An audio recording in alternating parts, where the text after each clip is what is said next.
Jackie was an icon even in her own time, and she was worshipped and adored as if she were a movie star.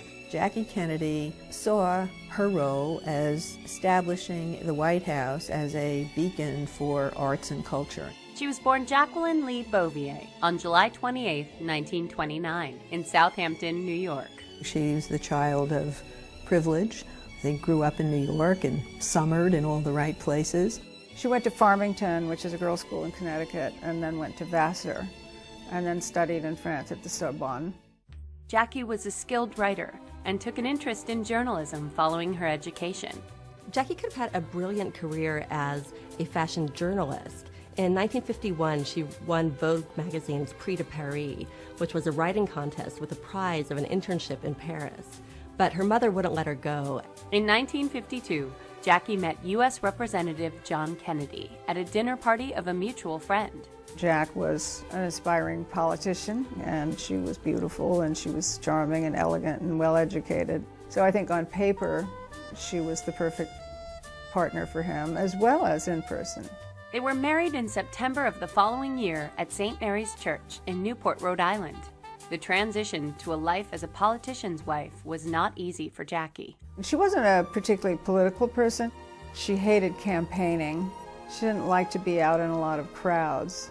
She was not by his side the way some wives are today on the campaign trail. In 1960, John F. Kennedy defeated Richard Nixon in a close election. Jackie immediately set out to revitalize the culture of the White House. Jackie Kennedy had a sense of style, and she applied it to the White House. Jackie always had lots of celebrities and glamorous people, and she always had great entertainment. It was just a whole different scene. Jackie's sense of personal style made her a darling to the media and an icon to American women. Kennedy was the youngest American president, and instead of trying to look older and more distinguished, he and Jackie really flaunted their youth. Women were extremely admiring of her style and her sense of fashion and her glamour.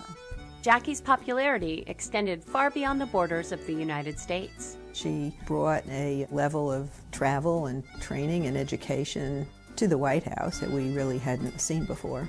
She charmed all of the world leaders. She was very sophisticated, and she knew how to handle herself socially.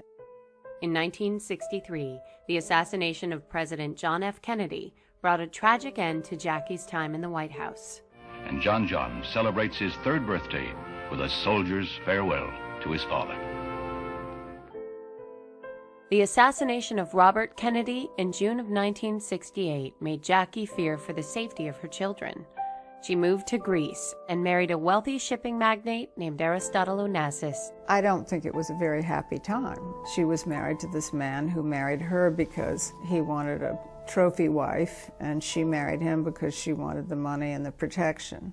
After her second husband's death in 1975, Jackie returned to the States and to her passion of the publishing industry. She was a respected editor, and she knew what she was doing. She could walk around New York and edit books, but people always found her rather unapproachable. There was always a sense of tragedy around her.